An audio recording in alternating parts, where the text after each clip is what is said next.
26 जून 2023 प्रातः मुरली ओम शांति। बाप दादा मधुबन। आज प्यारे बाबा ने सुनाया, मीठे बच्चे, तुमने ईश्वर की गोद ली है मनुष्य से देवता बनने के लिए। उनकी श्रीमती तुम्हें मनुष्य से देवता बना देती है। मीठे बच्चे, तुमने ईश्वर की गोद ली है मनुष्य से देवता बनने के लिए। उनकी श्रीमती ही तुम्हें मनुष्य से देवता बना देती है। प्रश्न बाबा ने किया, आप मुए मर गई दुनिया, इसका अर्थ क्या है? आप मुए मर गई दुनिया, इसका अर्थ क्या है?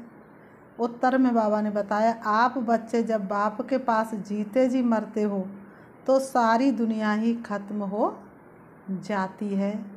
दूसरे मनुष्य तो जिस दुनिया में मरते हैं उसी दुनिया में जन्म लेते, लेकिन तुम्हारा जन्म फिर इस पुरानी दुनिया में नहीं होता।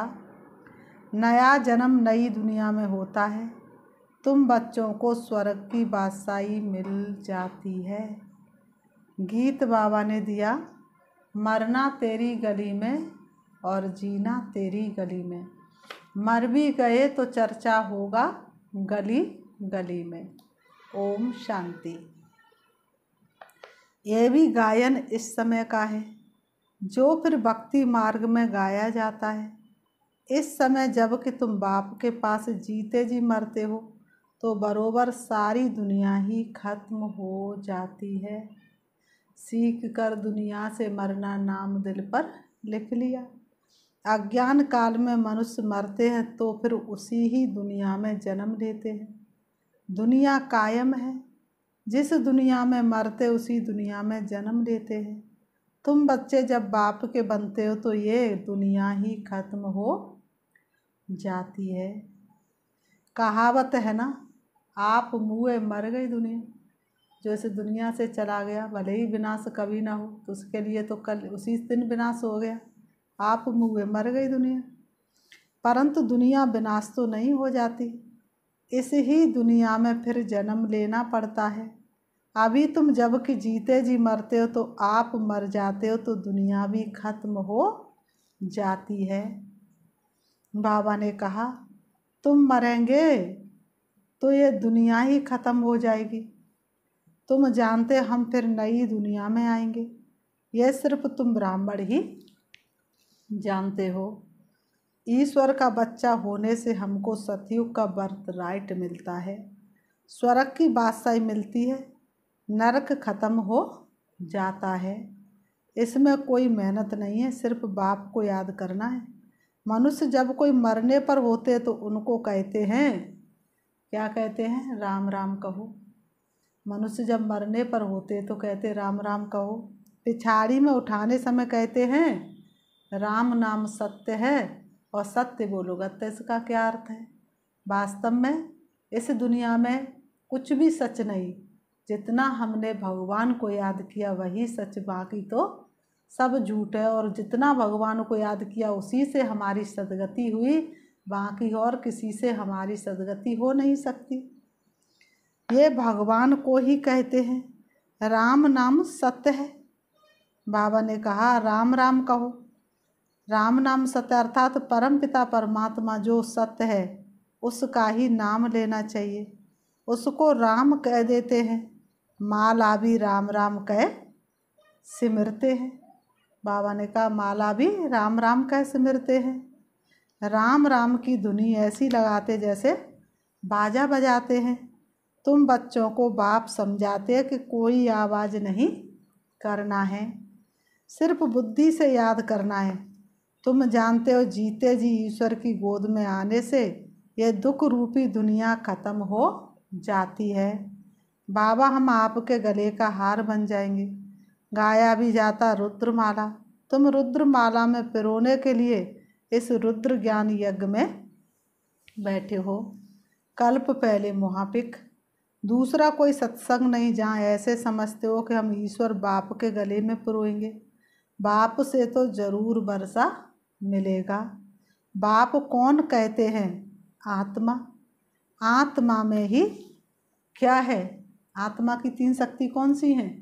मन बुद्धि संस्कार। बुद्धि समझती है, फिर कहती है, पहले संकल्प आता है, फिर कर्म इंद्रियों से कहा जाता है। बरोबर हम बाबा के बने हैं, बाबा के ही होकर रहेंगे। गॉड फादर कहते हैं ना, फिर पूछो तुम्हारे में गॉड फादर की नॉलेज है तो कहेंगे गॉड तो सर्वव्यापी है। बोलो तुम्हारी आत्मा कहती है परम पिता परमात्मा तो पिता है, फिर सर्वव्यापी कैसे होगा? बच्चे में बाप आ गया क्या? सर्वव्यापी है तो बच्चे में बाप आ गया क्या? बाप को सर्वव्यापी कहना बिल्कुल रॉन्ग है। लौकिक बाप के भी 5-7 बच्चे होंगे, क्या हुआ कहेंगे कि बाबा आप सर्वव्यापी हो? ये भी समझने की बात है। मुख से कहते हो परम पिता, फिर सर्वव्यापी कैसे कहते हो? पिता फिर मेरे में है, ये कैसे हो सकता? बच्चा फिर कहे कि मेरे में बाप का प्रवेश है, बच्चा थोड़े ही कहेगा मैं बाप हूँ, तुम आत्मा उनके बच्चे हो। फिर कहते हो पिता मेरे में भी है, बाप कैसे बच्चे में होगा? बहुत अच्छी रीति समझकर फिर समझाना है, खुद बहुत अच्छी रीति समझना है और दूसरों को समझाना है। रुद्र ज्ञान यज्ञ तो मशहूर है, रुद्र है निराकार, श्री कृष्ण तो साकार है। आखिरीन भगवान किसको कहा जाए? मनुष्य तो बहुत भूले हुए हैं, बाबा ने कहा मनुष्य तो बहुत भूले हुए हैं। कह देते God father is omni present, मेरे में भी है, बाप तो घर में ही रहता और कहाँ रहेंगे? अभी बाप इस बेहद के घर में आया हुआ है, यहाँ विराजमान है। कहते मैंने इसमें प्रवेश किया है, कुछ पूछना हो तो पूछो। आगे पितरों को बुलाने का बहुत रिवाज था। पितृ तो आत्मा है ना, पितृ को यानी आत्मा को खिलाया जाता है। कहेंगे आज हमारे दादे का पितृ है, आज फलाने का पितृ है, तो आत्मा को बुलाया जाता है, खिलाया जाता है। समझो किसका स्त्री से प्यार है, उसकी आत्मा को बुलाते हैं। कहते हैं हमने हीरे की फुल्ली पहनाने का वायदा किया था, ब्राह्मण को बुलाकर उसे हीरे की फुल्ली पहनाते हैं। बुलाया तो आत्मा को ना, बाबा ने कहा बुलाया तो आत्मा को ना, शरीर तो खुद ही जला के आए, शरीर थोड़ा ही आया। ये रस्म भारत में ही है। जैसे तुम सूक्ष्म वतन में जाते हो, कोई मर गया तो उनका भोग लगाते हो, सूक्ष्म वतन में वह आत्मा आती है। ये है बिल्कुल नई नई बात है। जब तक कोई अच्छी रीति ना समझे तब तक संशय उठता है। ये क्या करते हैं? ब्राह्मणों की रस्म रिवाज देखो कैसी है। बाबा ने कहा दुनिया के ब्राह्मणों की रस्म रिवाज देखो कैसी है। इस समय सभी मनुष्य मात्र कैसे हो गए? बाबा ने कहा तमो प्रधान, सारी दुनिया पूरी तरह से तमो प्रधान है। बाबा तो है ही पतित पावन, वह कभी तमो प्रधान नहीं होते। मनुष्य को पतित पावन नहीं कहेंगे। पतित पावन माना सारी दुनिया को पतित से पावन बनाने वाला, वह तो एक बाप के सिवाय दूसरा कोई हो ना सके। धर्म स्थापक तो आते अपना अपना धर्म स्थापन करने। क्रिश्चियन धर्म का सिजरा वहाँ है, पहले क्रास्ट आया, फिर उनके पिछाड़ी भी आते रहेंगे, वृद्धि को पाते रहेंगे। वह कोई पतित को पावन नहीं बनाते, नंबर बार उन्हों की संख्या आती है। पतित पावन तो इस समय चाहिए जबकि सब कब्र दाखिल हो जाते हैं। इसलिए कहा महाभारत में अर्जुन को जब मोह उत्पन्न हुआ तो श्री कृष्ण ने कहा कि हे अर्जुन, ये तो सब मरे पड़े हैं, सिर्फ तुम धनुष उठाओ और बाण चलाओ। सबको पावन बनाने वाला एक ही है, ये तो समझते हो। बरोबर इस समय सारी दुनिया जड़ जड़ीभूत है। बनन ट्री का मिसाल देते हैं, बहुत बड़ा झाड़ होता है, उनके नीचे बहुत पार्टियां जाकर बैठती हैं, उसका फाउंडेशन सड़ा हुआ है, बाकी सब टालियाँ खड़ी हैं। फाउंडेशन सारा सड़ा हुआ है, बाकी टालियाँ खड़ी हुई हैं। ये भी झाड़ है, देवी देवता धर्म का जो झाड़ है उसका फाउंडेशन उल्टा ऊपर है और जड़ एकदम कट गई है। बाकी सब है बीज बाबा ने कहा बाकी सब हैं, बीज हो तब तो फिर से स्थापन करे। बाप कहते मैं फिर से आकर स्थापन कराता हूँ। ब्रह्मा द्वारा स्थापना और शंकर के द्वारा विनाश, बरोबर अनेक धर्मों का विनाश हुआ था इस महाभारत लड़ाई में। जो राजयोग सीखते थे उन्हों की फिर राजधानी स्थापन हो गई। तुम जानते अभी हम बाबा के पास जाएंगे, फिर नई दुनिया में आएंगे, फिर झाड़ वृद्धि को पाता रहेगा। देवी देवता धर्म जो था वह इस समय प्रायः लोप है। तो बाप कहते मैं फिर से आकर आदि सनातन देवी देवता धर्म की स्थापना करता हूँ। भारत जो ऊंचे थे ऊंचता उनको अब ग्रहण लगा हुआ है। काम चिता पर बैठने से इस समय सारी दुनिया काली हो गई है। अब फिर तुम ज्ञान चिता पर बैठ गोरे बनते हो। बाबा ने कहा तुम जो श्याम बन गए थे, श्याम से गोरा सुंदर बनाने वाला है परमपिता परमात्मा। उनकी श्रीमत मिलती है। परमपिता परमात्मा की आत्मा तो एवर प्योर गोरी है। आत्मा में ही खाद पड़ती है। सोने का मिसाल अभी तुम जानते से पुरानी दुनिया का विनाश होना है, सबका मौत है। फिर तुमको कहने वाला कोई नहीं रहेगा कि राम राम कहो। ये मौत ऐसा होता है जो सब मरेंगे। अभी कितने मरेंगे, कितनी खाद मिलेगी, तो क्यों नहीं धरती फर्स्ट क्लास अनाज देगी। सारी दुनिया के जितने भी मनुष्य एक दूसरे को कोई जलाएगा थोड़ी नहीं, शरीरों की खाद बनेगी, फिर धरती कितनी फर्स्ट क्लास बन जाएगी। इसलिए कहते मेरे देश की धरती सोना उगले, और उगले हीरे मोती कब उगलती है, सतयुग त्रेता में। तो सतयुग में सब हरे भरे सब्ज हो जाएंगे। सड़ी हुई चीज को खाद कहा जाता है। किचड़ा जलकर खाद बन जाता है। खाद बनने में भी टाइम लगता है। इस सृष्टि को भी नया बनने में टाइम लगेगा। तुम सूक्ष्म वतन में जाते हो, कितने बड़े बड़े फल तुमको दिखाते हैं, लेकिन सूक्ष्म वतन में तो कुछ है नहीं। तो बाबा लास्ट समय होगा तो क्या करेगा, जो सिकीलते बच्चे होंगे उनको बहलाएंगे। सूबी रस पिलाते तुम विचार करो कितनी खाद मिलेगी। सो भी खास भारत को, वहाँ कितनी अच्छी अच्छी चीज़ें निकलेंगी। सूक्ष्म वतन में बैकुंठ का सूबी रस तुमको पिलाते हैं, बगीचे आदि का साक्षात्कार कराते हैं। वहाँ हमारा बगीचा होगा। बच्चों ने साक्षात्कार किया है, सूबी रस पीकर आते थे। प्रिंस बगीचे से फल ले आते थे। अब सूक्ष्म वतन में तो बगीचा हो ना सके। जरूर बैकुंठ में गए होंगे, एक एक को साक्षात्कार नहीं कराएंगे, जो निमित्त बनते उनको कराते हैं। हो सकता है अगर तुम याद में रहेंगे, बाबा के बच्चे होकर रहेंगे, तो पिछाड़ी में तुमको बहुत साक्षात्कार होंगे। जो पूरे सरेंडर होंगे, ये तो पहले भट्टी बननी थी, भट्टी में पकना था तो बहुत आ गए। बच्चों को समझाया है, सिर्फ कोई को लिटरेचर देने से समझ नहीं सकेंगे, समझाने वाला टीचर ज़रूर चाहिए। टीचर सेकंड में समझाएगा, ये तुम्हारा बाबा, ये दादा है, ये बेहद का बाप स्वर्ग का रचयिता है। सिर्फ कोई को लिटरेचर दिया तो देखकर फेंक देंगे, कुछ भी समझेंगे नहीं।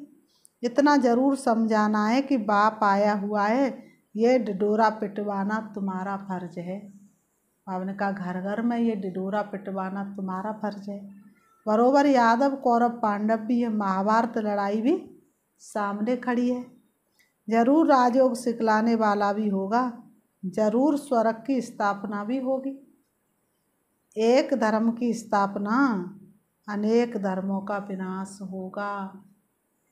इसलिए तो बाप धरती पर आया है। बाबा कहते तुम जानते हम ही नर से नारायण और नारी से लक्ष्मी बनते हैं। हम ही पूज्य थे और हम ही पूज्य बनेंगे। ये है लक्ष्य। मनुष्य से देवता किए करत न लागी बार। बाप आता है तो मनुष्य से देवता बनाने में देर नहीं लगती है। देवता सिर्फ सूर्यवंशी को कहा जाता है, चंद्रवंशी को क्षत्रिय कहा जाता है, क्योंकि 2 कला कम हो जाती है, इसलिए सूर्यवंशियों को ही देवता कहा जाता है। पहले तो देवता बनना चाहिए ना, नापास होने से क्षत्रिय बन जाते हैं। तो बाप कहते हैं, मीठे मीठे सिकीलते बच्चे, कितने ढेर सिकीलते बच्चे हैं। किसका बच्चा गुम हो जाता है, 6-8 मास बाद आकर मिलता है तो कितना प्यार से आकर मिलेगा। बाप को कितनी खुशी होगी। ये भी बाप कहते, लाडले सिकीलते बच्चे, तुम 5000 वर्ष बाद आकर मिले हो। लाडले बच्चे, तुम बिछुड़ गए थे, अब फिर आकर मिले हो बेहद का वर्षा लेने के लिए। Deity world sovereignty is your God fatherly birthright. बाबा तुमको बेहद की बादशाही देने आया है। एक मुरली में बाबा ने कहा, तुम्हें तो मांगने का भी अकल नहीं था, तुम क्या मांगते थे और हम तुमको क्या देने आए हैं। ये है हेवनली गॉड फादर। कहते तुम बच्चों के लिए कितनी बड़ी सौगात लाए, परंतु इतना लायक बनना है, श्रीमत पर चलना है। बाबा मम्मा कहकर फिर अगर भूल गए या फारकती दे दी तो गले का हार नहीं बनेंगे। बच्चों को कितना प्यार किया जाता है। बाप बच्चों के को सिर पर रखते हैं। बेहद के बाप के कितने बच्चे हैं, बाबा कितना ऊंच चढ़ाते हैं। पाँव में जो गिरे हुए हैं उन्हों को भी ऊपर चढ़ाते। चरणों में जगह मांगी थी, हमें दिल में बसा लिया थे, एक नज़र के प्यासे नज़रों में बिठा लिया। आपका शुक्रिया, आपका शुक्रिया। तो बाबा ने कहा तो कितनी खुशी में रहना चाहिए और श्रीमत पर चलना चाहिए। एक ही मत पर चलना है। अपनी मत पर चला तो ये मरा, अपनी मत पर चला तो ये मरा। बाबा ने कहा, श्रीमत पर चलेंगे तो तुम श्रेष्ठ मनुष्य अर्थात देवता बनेंगे। क्षत्रिय तो फिर भी 2 कला कम हो गए ना। यहाँ है ही मनुष्य से देवता बनने का, क्षत्रिय नहीं। बाप पूछते हैं ना कि कितने नंबर में पास होंगे। आबरू इज्जत रखना। बेहद का बाप भी कहते सूर्यवंशी बनो। जानते हो विजय माला 1 से 8 की ही पास हुई है। फॉलो करना है मम्मा बाबा को। आप समान सुदर्शन चक्रधारी बनाकर शिव बाबा के आगे सौगात ले आते हैं। बाबा पूछते कितनों को आप समान बनाया है। कितने मज़े की बातें हैं। तुम ही समझ सकते हो, नया कोई बिल्कुल नहीं समझेगा। ये मनुष्य से देवता बनने की कॉलेज है। कोई को तो 7 रोज में ही बहुत क्या होता है, रंग चढ़ जाता है। कोई को तो बिल्कुल नहीं चढ़ता। छी कपड़े पर बड़ा मुश्किल से रंग चढ़ता है। बहुत मेहनत करनी पड़ती है। पहली बात बच्चों को समझाई कि पहले सबको बोलो, बेहद के बाप को तुम जानते हो। कहते हाँ मेरे में भी है, सर्वव्यापी है। अरे तुम्हारे में भी है, फिर तो पूछने की बात ही नहीं। कहते हो बाप है, तो फिर बाप तेरे में अथवा मेरे में कैसे हो सकता है। बाप है तो बाप से वर्षा जरूर मिलना चाहिए। पहले अल्प पर समझाओ। बाप कहते हैं, हे मेरे सिकीलते बच्चे, ऐसे कोई सन्यासी व गुरु गोसाई नहीं कह सकते। तुम जानते हो बरोबर हम शिव बाबा के कैसे बच्चे हैं, सिकीलते बच्चे हैं। बहुत समय के बिछड़े हुए बच्चे। 5000 वर्ष बाद फिर आकर मिले हो स्वर्ग का वर्षा लेने।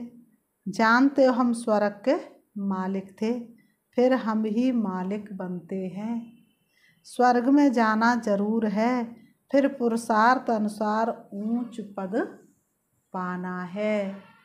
फिर बाबा कहते, अच्छा मीठे मीठे सिकीलते बच्चों प्रति माता पिता बाप दादा का याद प्यार और गुड मॉर्निंग। रूहानी बाप की रूहानी बच्चों को नमस्ते, और हम रूहानी बच्चों की रूहानी बाप दादा को याद प्यार और नमस्ते नमस्ते नमस्ते नमस्ते।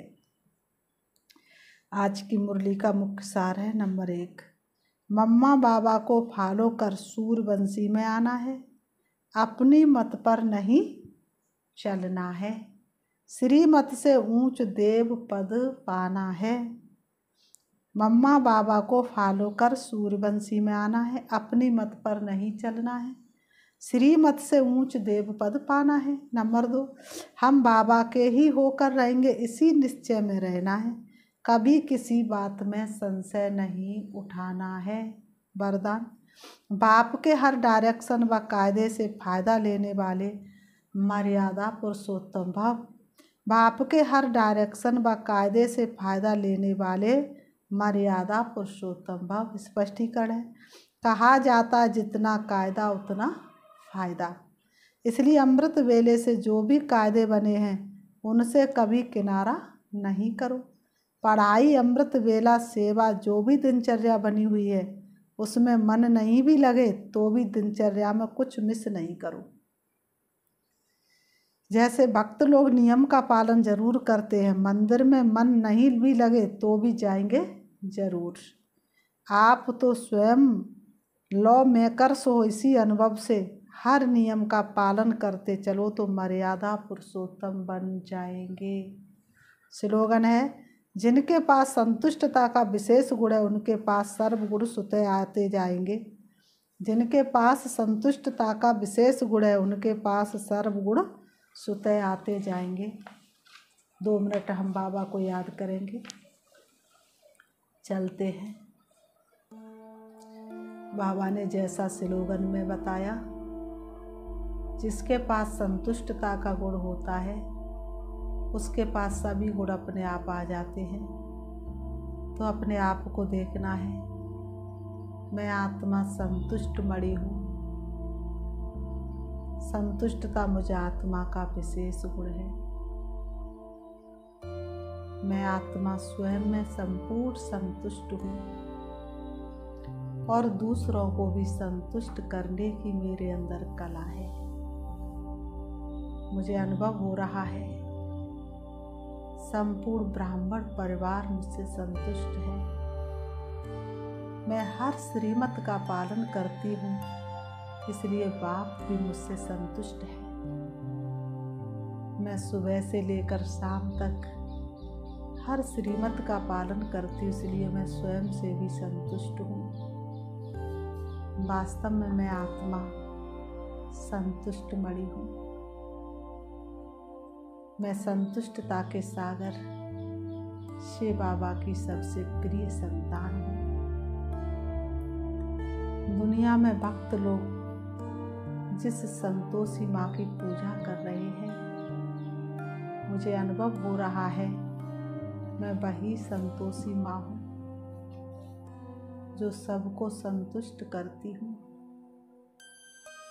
मुझे अनुभव हो रहा है मैं मंदिर में संतोषी के रूप में पूजी जा रही हूँ। भक्तों की मेरे सामने लाइन लगी हुई है। सभी भक्त मुझसे कुछ न कुछ मांग रहे हैं। मैं प्यारे पिता परमात्मा से सर्व शक्तियाँ ले रही हूँ। वतन में बैठे बैठे बाबा मुझे हर शक्ति दे रहे हैं और मैं आत्मा सर्व शक्तियों को धारण कर रही हूँ और एक एक भक्त आत्मा को देती जा रही हूँ। सबके मन भरपूर करती जा रही हूँ। सबकी बुद्धि रूपी झोली भरती जा रही हूँ। मैं स्वयं भरपूर होने के कारण सभी को भरपूर कर रही हूँ। मेरे आसपास का वातावरण बहुत ही शक्तिशाली है। मैं आत्मा संपूर्ण संतुष्ट हूँ। ओम शांति।